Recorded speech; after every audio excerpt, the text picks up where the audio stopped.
Was anybody in our canine Zoom meeting that we did? No? Well, it went pretty well. So we're going to structure this one in the same way. So basically, uh, we have some people that submitted questions ahead of time, so we'll go ahead and address those. Liz will mainly answer them. I'll hop in and provide any feedback as needed. I'll also check the chat, so if you have questions, you can either just go ahead and ask them verbally, or if you want to type them into the chat, I'll keep track of that, and I'll also let Liz know if a question came in through it. So I guess we can go ahead and get started. So thank you everybody for joining us. Basically, this is just a way for us to kind of interact with each other, ask any questions, share basically whatever questions you have. I'm sure somebody else has the same question, so it's a good way to share those answers. For those of you who, I know some of you have already done some Zoom meetings with Liz and some of you have not, I do want to let you know that she is available for that. So if you want one-on-one time with her, if you have any questions whatsoever, this is something that you can set up whenever it works for both of your schedules. So it's not something that you have to wait for this group meeting, but I do think the group meetings can be beneficial. So yeah, so I guess we'll just kind of hop on into it. Liz, go ahead and introduce yourself for those who haven't directly met you yet, and we'll go from there. Hi, I'm Liz Cornell. I'm based in Florida, and I've been doing craniosacral therapy, plus massage, and other therapies from holistic animal studies since 2019. I've done at least 1,000 horses, I would say, with Craniosacral. So I've had a lot of experience, in my opinion, with seeing a lot of results with this therapy. So a lot of it's very exciting. I have clients who still thank me. Can you still hear me? Okay. I have clients still that thank me to this day from cases I worked or horses I worked on like 4 and 5 years ago, because the horse really turned a corner from craniosacral. So it depends on the problem that you find that you're dealing with, but it can be really amazing results for certain horses depending on the problems. So I'm also a dressage rider. I do teach dressage lessons. I have a mare that I bred that's going pre-St. George right now myself. So I'm pretty good with kind of matching up training issues for people with the different therapies. So that's probably one thing that helps me actually in doing all these different therapies. So, but I'm here to answer any questions. So if maybe Dr. Barbara, if you want to read the first question that you'd like me to address. Yeah, so the first student wants to know if basically best practice. Oh, okay.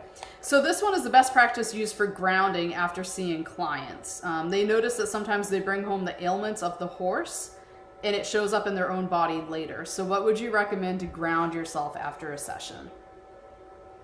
That's probably the hardest question that came in. I honestly, when I worked on a horse and I'm leaving, I actually take time to review in my mind what did transpire. So one of the things you can do is obviously do a lot of, some horses are pretty tense, and when you get through the session, you're like, oof, it was a pretty intense session. Most of them aren't. Most of them end up pretty relaxed. So I actually walk away feeling as relaxed as the horse. So I tend to mirror the horse. to be honest. And 98% of the time, I really don't have much baggage, but emotionally, if I know I really helped them and I feel like there really was a change, I guess I take the time when I leave to sort of think about it, run through some of the things that happened through my mind. And I just am thankful that I got through it and that I made. So I think I feel thankful, and I do try to follow up with the clients. But I did probably work on my toughest horse last week. I've been doing this now a lot. I've done it so many times, and I actually had the most difficult case I've ever had was just last week, believe it or not. It was a Grand Prix dressage mare. And let me tell you, she was an unhappy horse. That's all I can tell you. Her emotions were through the roof. And this lady who owned her called me in basically for her. She can't show her. She's the most talented horse she's ever sat on, this lady. And she's been riding dressage a long time. And this is a very expensive animal, let me tell you. And she is an emotional wreck, this horse. And it was very difficult for me. I stayed as grounded as I could. And I only really in my opinion, I felt like I was only 40 or 50% successful with that session. And I've never walked away from a horse like that in all these years. So I was kind of emotionally upset, if you want to put it, because I was taking the emotions from that horse. And I really had to just take my time when I left in the car and my drive back to just breathe and kind of recap. Is there something I would have done different? So it is good to sort of reassess. And by the time I get home, I'm not holding that kind of emotion. But that is one horse that and the funny thing was I got a nice message 2 days later from the owner who said, it's the most difficult horse she's ever had to train and ride. She said she really had a good ride and she couldn't believe how much better the horse was from after my session. And I was relieved. And then she said, I want you to come back next week and do more work on her again. I was like, okay, sure, no problem. But I'm really, I hate to say it, not even looking forward to it, but I think the horse will be more receptive to me. So I guess I would say to ground yourself is to go ahead and run through the session again and breathe a lot.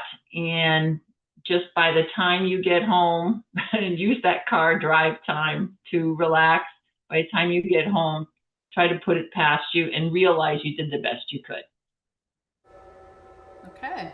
And for those who are interested, if you look at the chat, I did put a link in there to a grounded meditation. For those that want to check that out, you can. Next question is, how would you explain craniosacral therapy to a client? That's a good one. That's a very good question, because I do take the time to explain to everyone what I do, because to them, it looks, I don't want to say hocus pocus, but they're like, what are you doing? What do you do? So I started out by explaining the cerebral spinal fluid that manages the nerve. So most people don't know about cerebral spinal fluid that runs down the spinal column.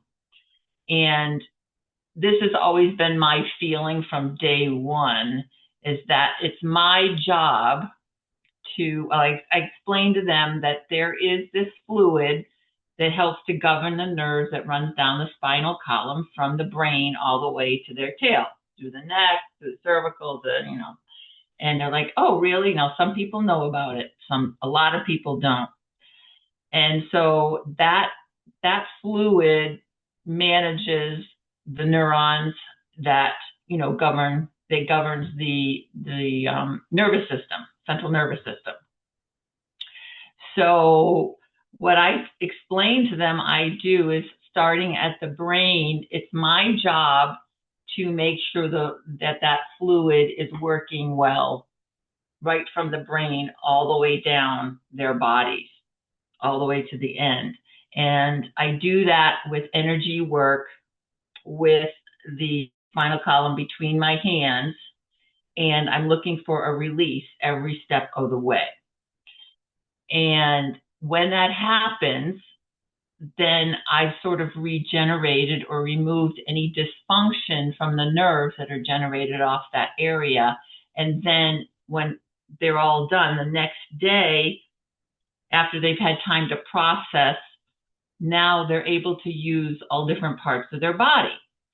So I just bring up examples. So for example, I had one case where they couldn't get the left lead canter with the horse.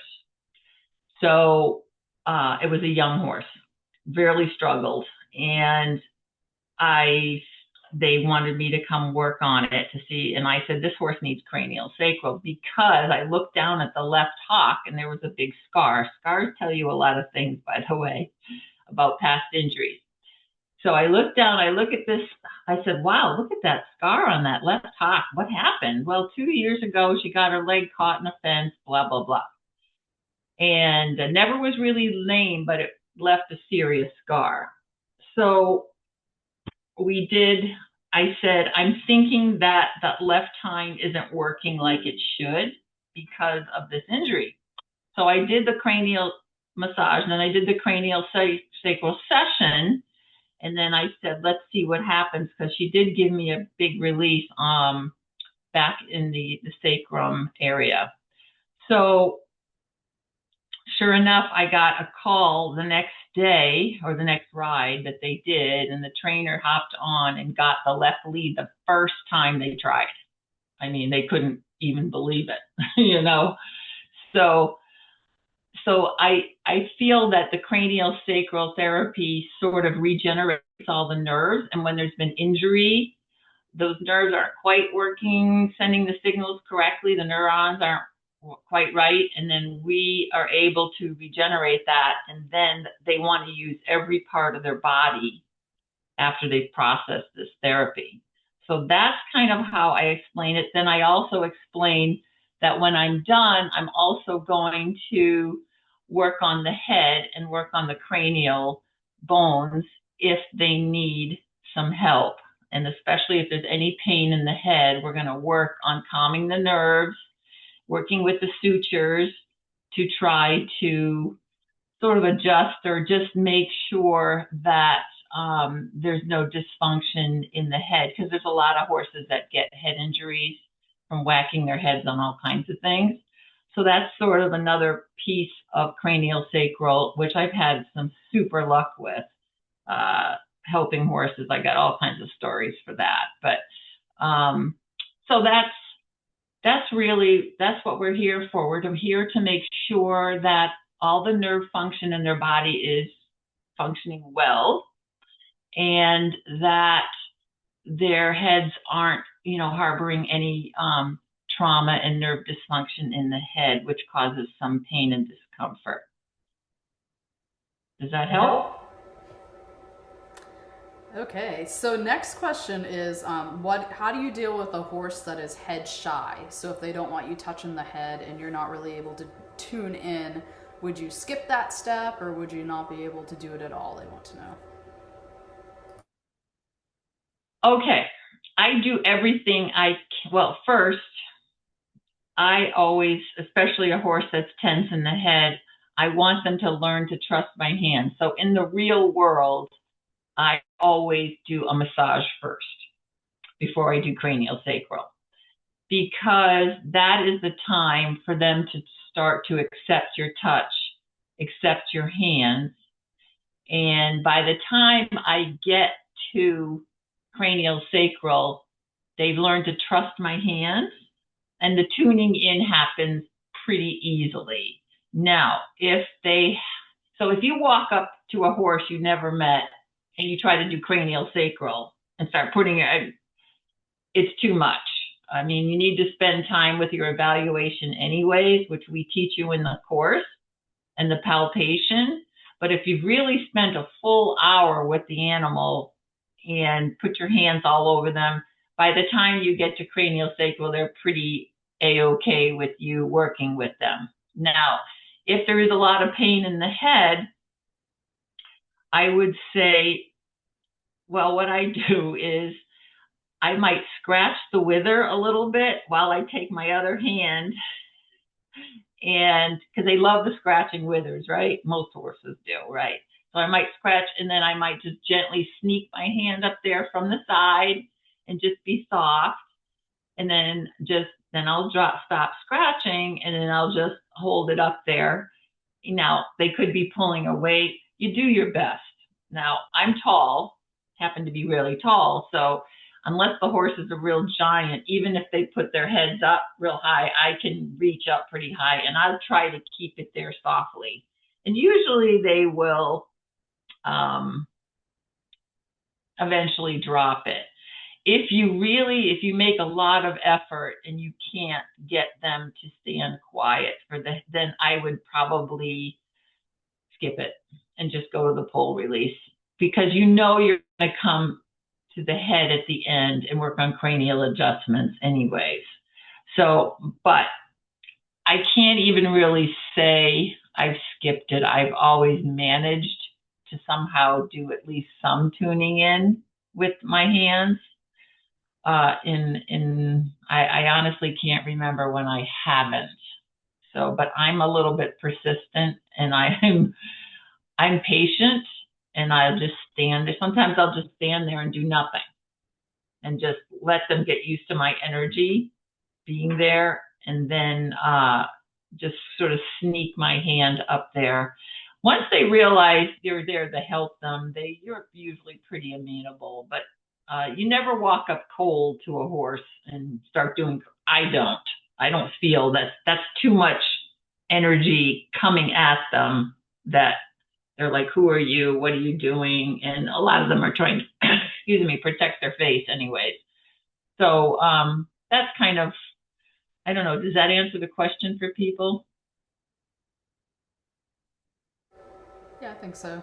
Yeah, like what you said, I've found that if you're persistent with them, a lot of the times, even if they're kind of head shy or they don't want like an air release or a mouth release, they'll let you if you just kind of stick with them. You just have to be patient. Yes, Kristen. I found too that sometimes when they're like that they're more head shy, it's indicating that that's kind of where they're really needing you to be patient as you can and really work with them, because that's really where they're needing you.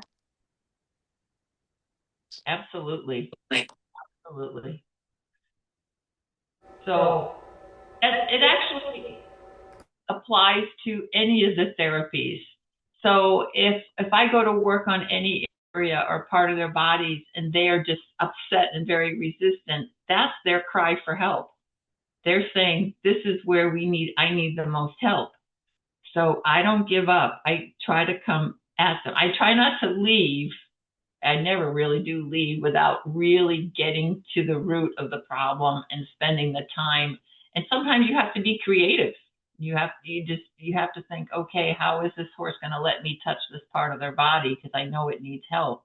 I do a lot of tapping in general, tapping with my light tapping with my fingers. Most horses really like that, and it does help them relax. So that's one way I tend to break through the tough cases in general. But yes, that's a cry for help, and I will not give up. I don't give up. Another question is, I know of a horse with 2 different healed fractures that left calcified bumps on his face. How limited is his ability to benefit from cranial bone suture work by the bumps that have formed? One area is mid-center nasal bones and the other is around the frontal and nasal junction. I would say that you could definitely help that, but it looks like it would be very painful. to you and I walking up and hearing the story, I let the horse tell me if something like that is a problem area. So I really encourage the students in the evaluation phase, after they've done the evaluation, I write a paragraph that says, look, you need to spend time checking out the head. You need to lightly palpate all the different bones and sutures on their face. So you may find that when you palpate there, they don't really react and they're not in any pain, or it can be the opposite. They could still be harboring some pain, and you don't know until you actually take your hands and gently palpate.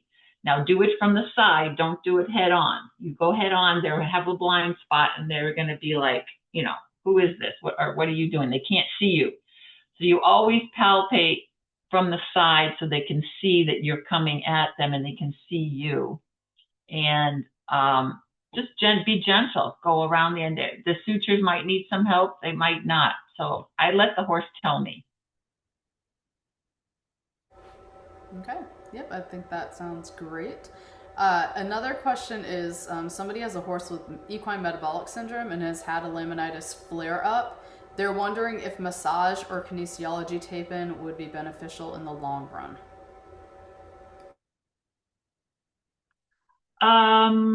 Massage and yeah, I mean, I don't see why it wouldn't be. Did they say taping or did they say cranial? They said taping, right? Kinesiology taping, yeah. Yeah, they said that for laminitis, oh, definitely. Taping is, I'm like all about taping for laminitis. So sure, I mean, I don't see why. I mean, any kind of therapies that help blood flow and help relaxation for the horse is beneficial, including craniosacral. So. All right. Somebody wants to know if they can use a pony for their case study or if it has to be a horse. No, pony's fine. It's still basically a horse on shorter legs. And then also, if they use the same horse for their like massage case study or a taping case study, can they use it for their craniosacral case study? Absolutely. I would hope you would do craniosacral too on that same horse. So sure. That's all the questions that have come in. So if anybody that's listening has a question, just go ahead and ask it or type it in and I'll read it to Liz. Now, if not, I do have a few things I would like to bring up to include. Oh, we got a question. Go ahead. Hi, I just have one question. Thanks for holding this Zoom, by the way. I haven't managed to get to do my, sorry, bear with me. I get a little,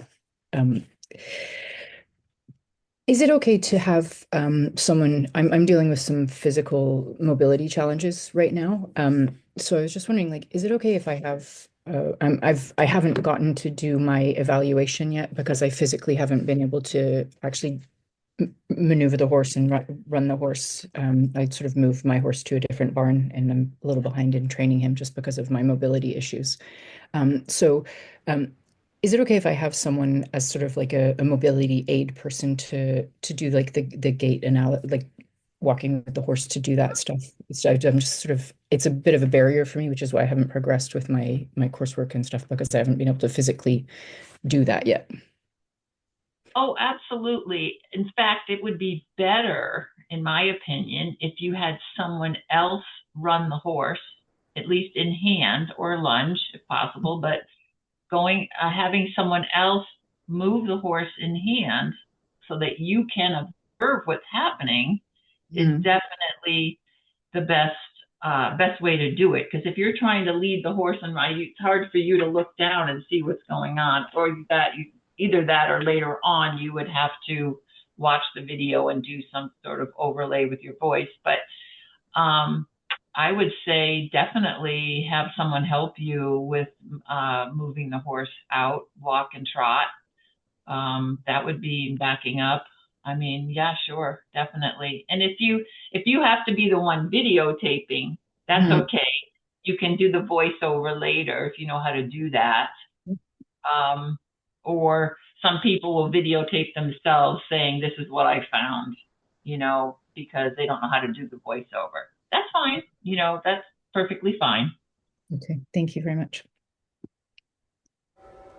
A couple more questions came in. This is a massage therapy question. How often do you recommend massaging a horse? Well, I would say you're talking to someone who has a very athletic horse. I massage her all the time myself, my own horse.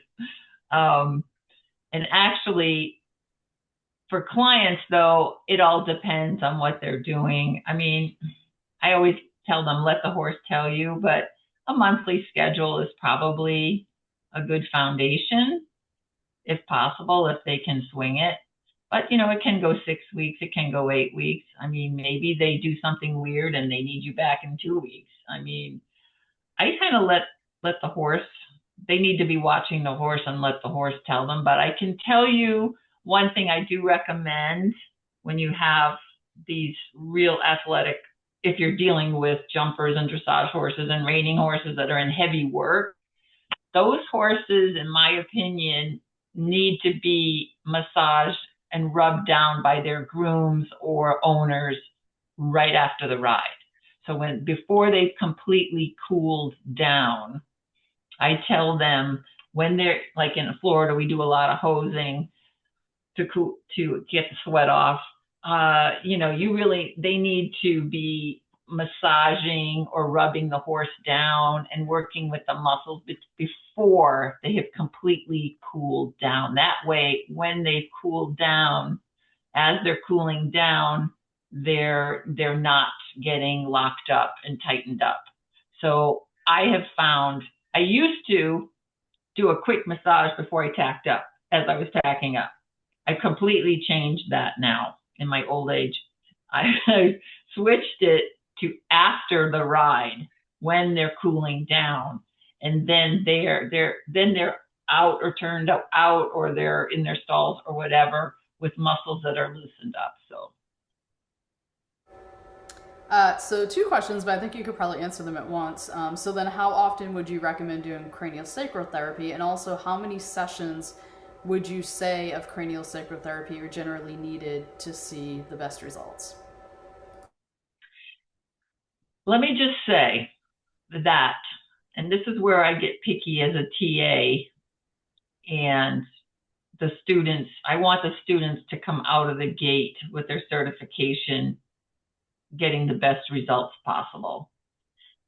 If you make certain that you get a full release down their whole top line, from the pole release down each cervical, C2, C3, C4, C5, C6, and 7, I merge those together because most of C7 is behind the scapula. Then you get the shoulders, then you get the thoracics, then you get the lumbar and the sacrum and the tail, and then you do the back release. If you get a full release, a lick and chew, where they're really, and I don't care if it takes 20 seconds or 3 or 4 minutes, I will wait for the full release. And I'm going to tell you right now that that's the secret to success with this therapy. Because the next time they ride, you have made sure that everything is functioning well and they will feel a big difference. And you're going to be a star. I can tell you that. Now, that difficult mare I did last week, she gave me the releases, but because there was so much tension, I felt that the releases were too quick. And so in her case, that mare I was describing to you earlier, I'm kind of relieved that I'm going back only a week later because I never felt the horse really relaxed 100% with the work I did. So it felt incomplete to me. even though I did the whole thing, it was just the feeling I got because of her level of tension. Usually when you're all done and they're almost like half asleep, then I know they're going home with a really good full session. So to answer the question, which I've kind of forgotten what the question was, how frequently to do it. In the case of that mare, I'm going to go back and do it within a few weeks because I felt it wasn't thorough. But when I do a real thorough session, they don't need to see me for at least a month. If I get a really good, they've given me everything, I've gotten tons of releases. Now, I will say, I've had some cases on the cranium. So I get the body to release all the way through with a 10-step protocol. And then you go to do the head, and there's a lot of pain there. I mean, there could be a lot of pain with the head, especially these real head-shy horses. So when that happens, what I do is you try to figure out which bones and sutures need help. So let's say it's the parietal bone. So I'll put my hands up and I'll do the parietal and I'll get a release. And it won't take that long if it's a problem. And they'll move their heads around a little, but just stick with it. And I get the release. I step back, let them do their lick and chew, whatever. I'm not happy with a cranium session with the releases until I keep going back, and they'll probably release a second time. If it's a bad, they'll release a second time. Then I go back. I keep going back to that parietal bone until they're done releasing. See, I don't just walk away from one release on the head when there's issues. I keep repeating it until, they're all done. Okay, they're not going to release. Okay, now I fixed that spot. Now I'm going to check the frontal bone or the lacrimal bone or whatever, or the maxilla. So if I've driven a long way to this barn, and I know I'm not going to get back for months probably to help them out again, while I'm there, I'm going to make sure everything on the head that has a problem has released at least once, as many times as it needs to release. Now, sometimes it's released a bunch, but I just know how bad it is. I had a nasal bone case here in North Florida that was really bad. I mean, it was the poor horse. They called him a head shaker. They called me in. They're like, he's a head shaker. Okay, what's he doing? Well, he couldn't stand any halter or when they rode him, he would have the nose band on. He couldn't stand it. So, I mean, that horse probably released 4 or 5 times in the nasal bone, but still I knew there was some pain there. So I did a taping. I taped his nose with bright blue. Everybody was laughing in the barn. It was a big barn. But I taped him, and then I came back and I did repeat everything about 3 weeks later for that horse because it was so serious. And I taped him again, but it was much better. I could tell the pain was about 70% gone in those 3 weeks. I mean, this had been going on. I don't know what he did. He probably even fractured it. Who knows, without taking it. I mean, it was bad. It was bad. But I told them halters have to have no rope halters. Those rope halters can be killers. Get something with something real soft, like a cloth halter. They have those cloth ones I've seen. Get something sheepskin around it or something. And I said, no nose band when you put the bridle on. Get rid of the nose band for a while. You don't have to have a nose band on to ride them. So when I came back about 3 weeks later, he was a lot better. I did another session. He was a lot better.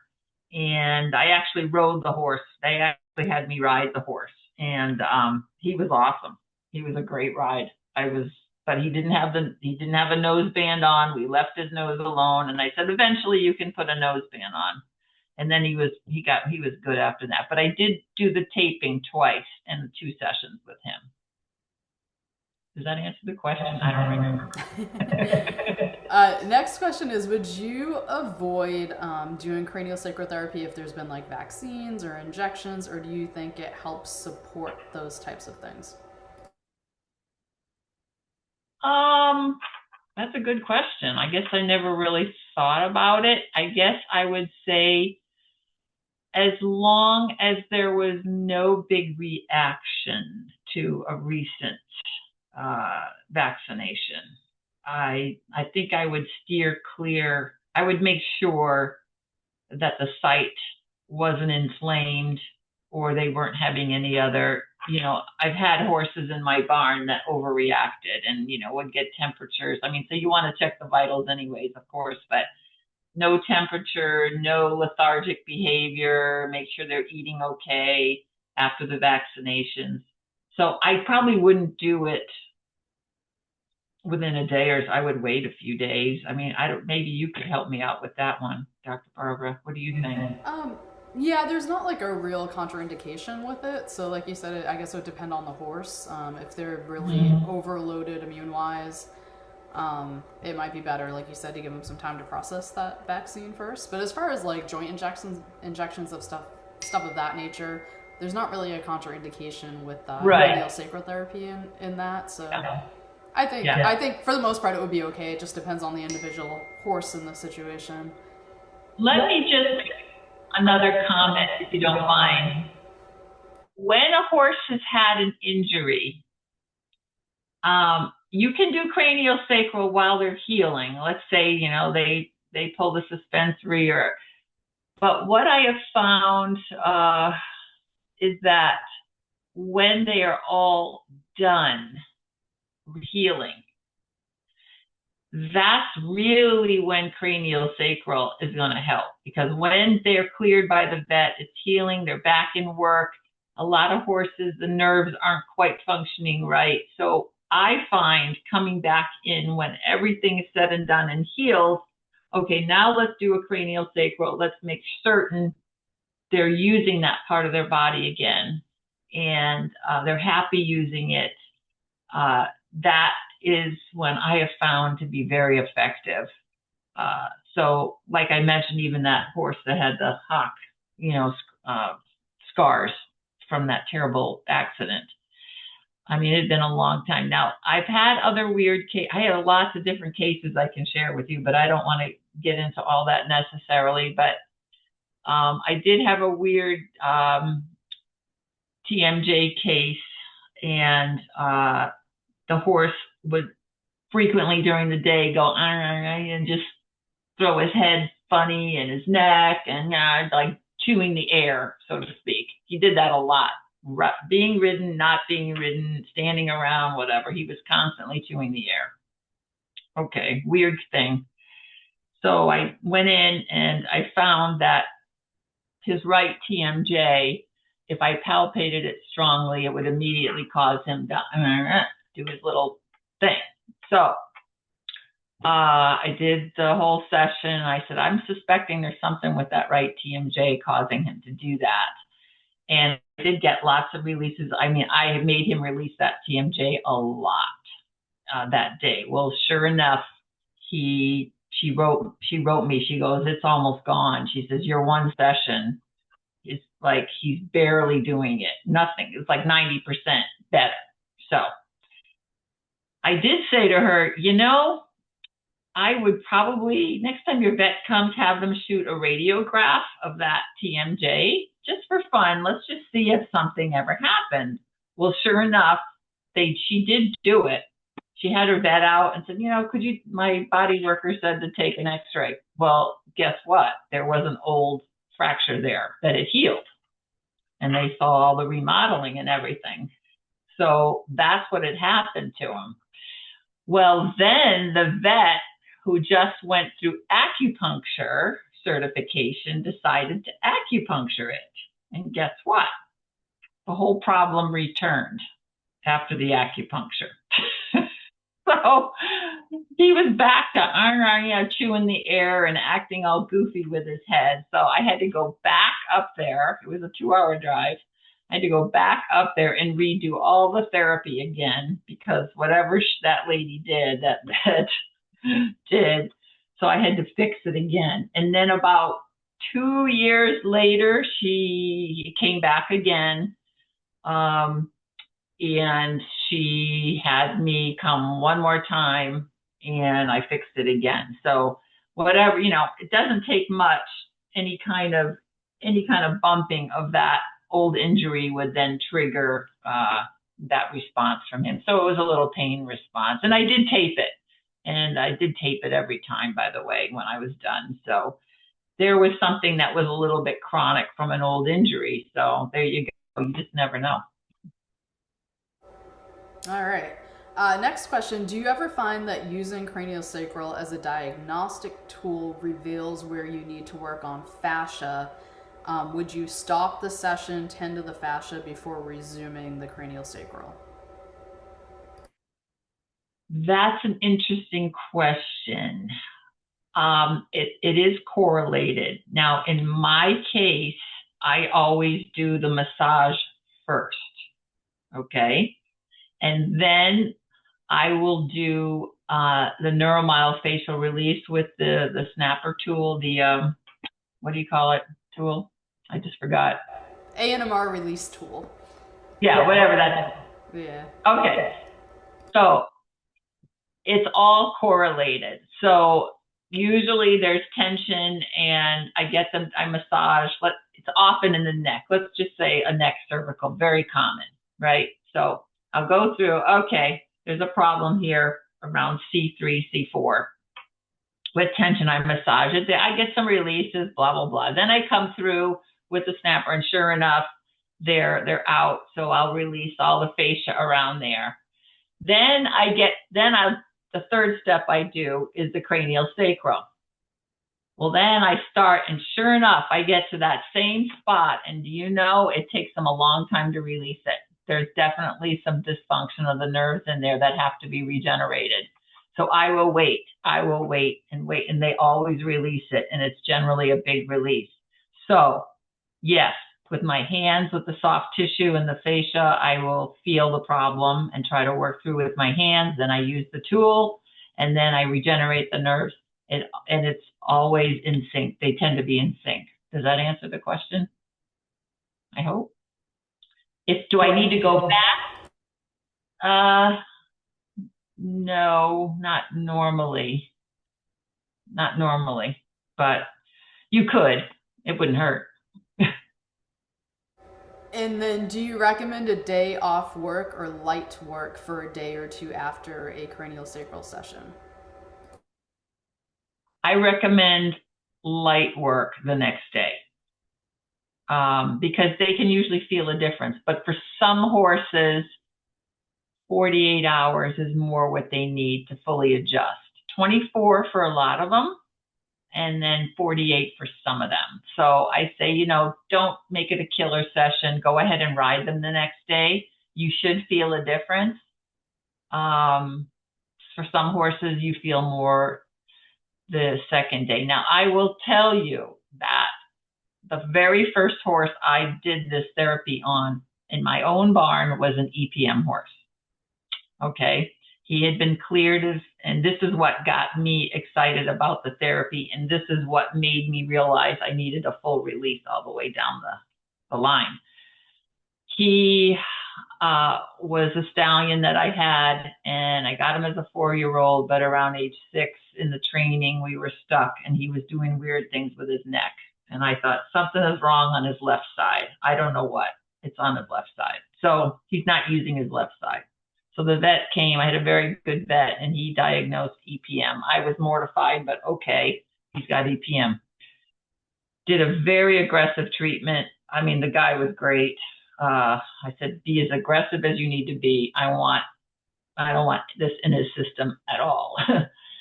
So after he was cured, this was years before I got certified.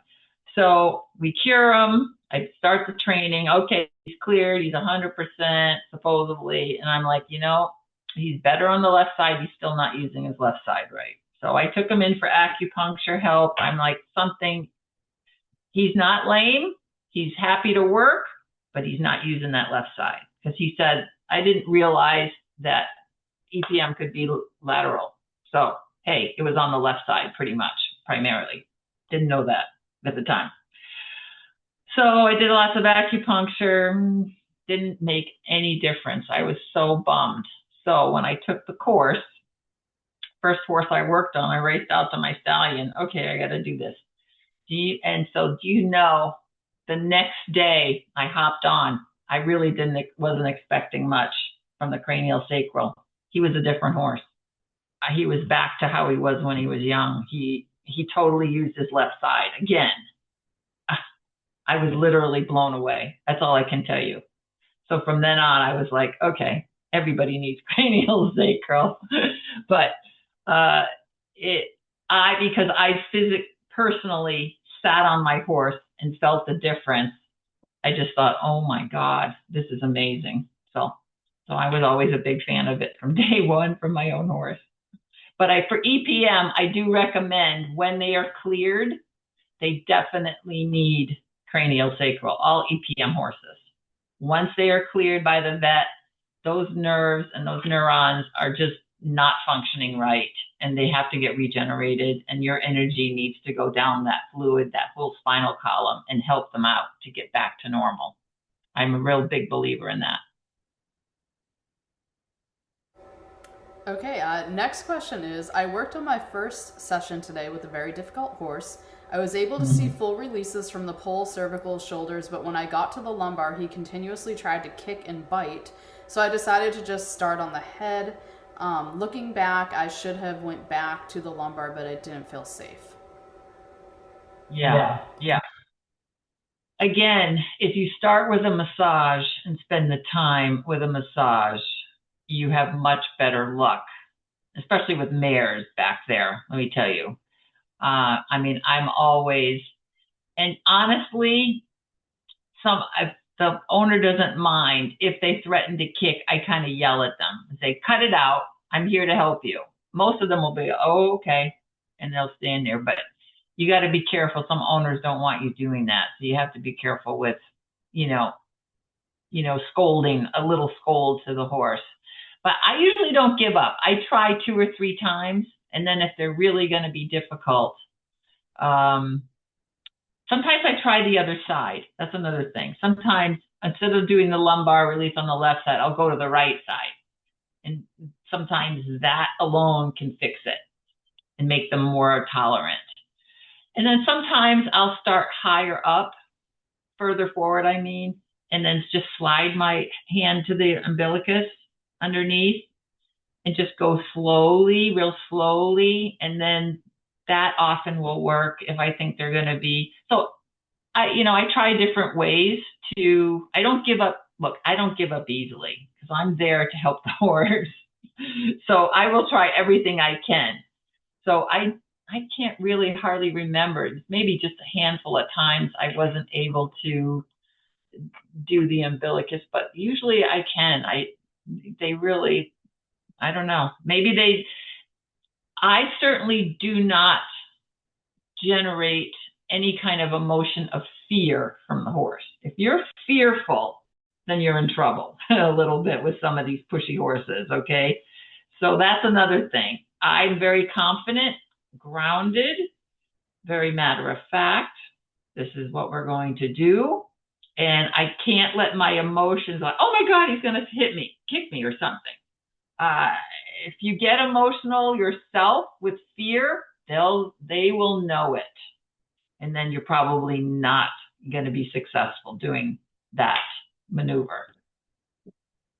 Is that helpful? I think so. So next question is, sometimes I know I'm missing subtle releases as I'm working further back on the body, especially past the lumbar, because I can't see the horse licking, chewing, blinking, etc. Do you suggest I continue without realizing the extent of a response? Sometimes I'm working alone and the owner can't comment on the releases. Yeah, when you're working alone, honestly, I'll take my hands off and go look. If I think they're releasing without a release, I take your hands off and go back to it. It's okay. I really want to know. And you're right. We're in the back, especially like the tail. I'm like, am I releasing or what? And I'll try to ask somebody else that might be watching in the neighborhood there, or I will literally just drop my hands and I think they're releasing, and I'll check. No, I guess not. I'll go back. Oh yeah, that was a release. I mean, it's okay to stop and go and look, I think, and then come back if you didn't think you got it. Sometimes I feel because you jump from the thoracic to the lumbar, there's kind of a distance there. And so sometimes you're thinking, oh, this is going to take a while. And sometimes it does. It does take a little while. But I just wait it out. Usually, if you get the lumbar, you get the sacrum, you will get the tail. If you didn't get a full release with the lumbar, you didn't get a full release with the sacrum, you're probably not going to get one for the tail. For some reason, they all work in sync back there. So I make sure I get the lumbar and I make sure I get the sacrum, and then the tail is usually pretty easy by then. Then I'll immediately go to the back release, and that usually is fairly quick too. So that's an important one to always do. All right, so I hope that answers that. Somebody had a question going back to the horse you were mentioning with the TMJ issues. Do you know if there was any dental correlation with that horse? No, she was always on top of his dental. So his teeth, as far as I knew, in his case, were fine. It wasn't a teeth issue. However, he did have I forgot this. This is weird. He had a swallowing issue, that horse. Don't ask me why. His esophagus was very narrow for some bizarre reason. So he actually could have a swallowing problem. So, which I don't know if that was related to the TMJ. That is it was a bizarre situation with her. She had to be super careful about what haze she fed. And, he had to get wet grain or, wet pellets and everything. He was sort of a problematic horse, but that lady, he had so many issues. He was sweet though, a sweet quarter horse. I don't remember that there was any teeth. Now, TMJ problems generally often do point to teeth problems, but because he didn't really have teeth problems, yet he had so much pain there. In my opinion, I said, there's too much pain. There's too much reaction with his, biting, chewing the air stuff. That's when I said, yeah, I think I'd take a picture of that TMJ. Let's just see if you don't mind, if you feel like knowing if there's something there. And of course, we found something there. So of course, she thinks I'm a miracle worker, but so he's a sweet horse. Another question is, sometimes an owner's energy presents an issue in a craniosacral session. When the owner is anxious, talking nonstop, I feel like I'm bordering on rudeness when I try to quiet or calm the owner. Any suggestions for this? Yes, I've had situations like that. So what I tell them, I said, I hate to interrupt our conversation, but this is a special type of therapy and I have to be quiet and the horse needs to be quiet. So I need you, if you don't mind, just maybe not talk so much. And we need your energy level to come down a little bit to help out. Usually if you're just nice and ask them to please step back maybe. Usually owners they're usually pretty understanding. I didn't even realize I had such energy. I said, this is a very low energy therapy, I tell them. The energy has to all come through my hands. This is where the energy is. The rest of us is, really grounded and breathing, talking slowly. Usually if you explain that's how usually they're pretty good. So yeah, I wouldn't let it go on. I would talk to the owner. Somebody wants to know if pregnancy is a contraindication.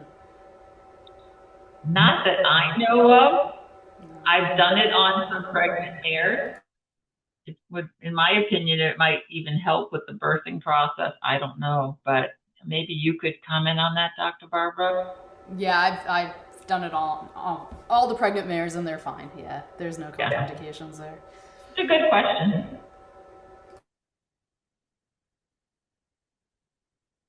I think that's all we have, it looks like, on the question chat. So if you wanted to bring up your stuff, Liz. Yeah, I would like to just make a comment. When I work with the case studies with students, I just got a video that they let the horse eat through the whole thing. Now, honestly, when you're working on horses, I don't care what the therapy is, they really shouldn't be eating. How do you know when they're licking and chewing from your hands or from eating food? And they're not even paying attention to you half the time. You need the horse to tune into you. So when they're eating food, it just doesn't work. So please, no food. I mean, the only thing you can maybe, if you want to check, do the carrot stretches, or, you want to check the range of motion of their necks and you want to use a treat for that, that would be it. No food. So I hate people that, I feel bad for students that send and do all this work with a video and I pretty much can't pass them because the horse is eating through most of it. No. I mean, I don't know if you feel differently, Dr. Barbara, but No, agree? I agree that not only eating, but a lot of times I prefer if the horse is not, tied short or on cross ties, so that they can move around a little bit too if they need to, and Exactly. bend their heads, move, Yeah. it allows them to kind of process it in their own way where they're not restricted. Yeah. Thank you. That was a very good point. One other point is that there is really no need to repeat the thoracics and lumbar on two sides. If you're centered with your hands, for some reason, I know some students are doing it on both sides, and there's no need. I mean, it doesn't hurt, but there's really no need to repeat them on the other side. Obviously, each shoulder has to be done on their side, but it doesn't matter what side you stand on for doing the neck cervical or the pole or the thoracics and everything. So just do them once with your hands centered.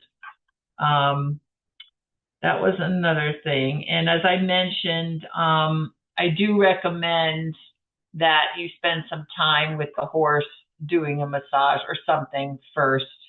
I know we have you go through the evaluation and the palpation, which is some time that you are putting your hands on, but it goes better if you've done a massage first. Everything goes faster and the horse trusts you, and it just seems like things flow better in the craniosacral if you spent the time doing a massage first. It's just what I recommend. And I'm trying to think. There was something else I was going to mention. Every horse has their own way of releasing, their own pattern of releasing. And that is something I encourage the students to watch out for. So, for example, sometimes a horse, all of us, you have your hands on and they're nice and quiet, blinking, lip quivering, and they're getting ready to release. And all of a sudden they kind of wake up and they want to put their mouth on something, especially the boys. Let them put their mouth on something. Go ahead. Let them chew a rope or whatever they need to do. And that comes in hand with not tying them too tight, because some of them need to move. Now, I had this one crazy horse. No, I've never had it again. This one horse, I put my hands on. He'd be nice and quiet. And it was like a light switch. He'd wake up and he'd do a complete circle around me, literally circle around me, and then he'd stop and lick and chew. I mean, he did this every step of the way, every cervical. Wake up. Okay, I'm ready to release. Circle, stop, lick and chew. He did it for every single spot. I don't know why. He just had to circle. And I let him do it. I just let him do it. I had him on a lead line. It's what he needed to do. Some of them that are pretty uptight, I feel it processing and I feel him getting a little anxious. I actually take my hands off. I step back and I say, okay, are you okay? Do you need to process this? And a lot of them will lick and chew on their own. So I don't necessarily feel like my energy has to stay there when they're doing the lick and chew. It just depends on the horse. So sometimes your energy is pretty high and they can only take so much. And then they're like, I need you to step back. So they usually get into a pattern, and I just try to figure that out in the first couple of holds and releases. I try to, okay, what's their pattern of releasing? And I try to respect that and let them do it. And you'll find they'll be happier and the session will go on quicker if you figure that out and let it happen. I hope that makes sense.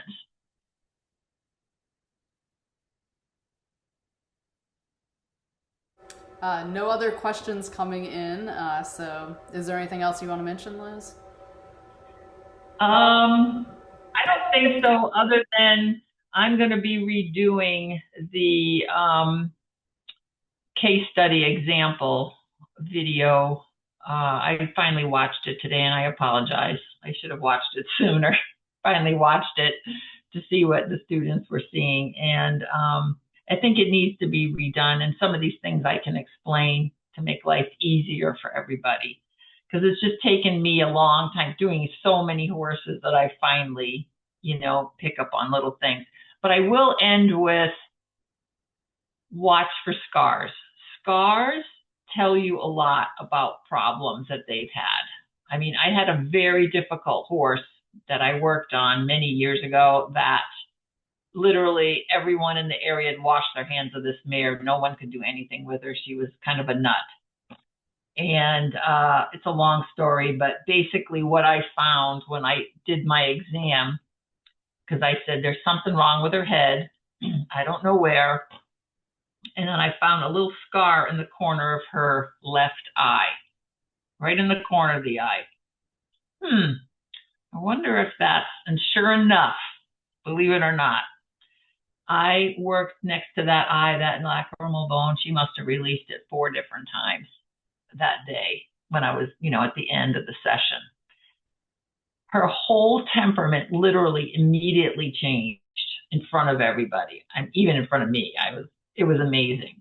It's a long story, but she was a different horse. And then when I came back to work on a different horse in the barn, they said to me, you changed that horse's life that day. That horse is so much happier. It's not even funny. I mean, that horse is a different horse today. So you just never know. But if I hadn't noticed that little scar, I couldn't have really helped that horse.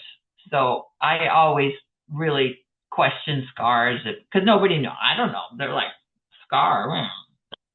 It was hard to see. I got to admit, it was hard to see, but I just happened to spot it. I'm like, that looks like a scar right in the whole corner of the eyeball and everything. It was weird. So anyways, that was her issue. She had a lot of pain there, poor thing. So.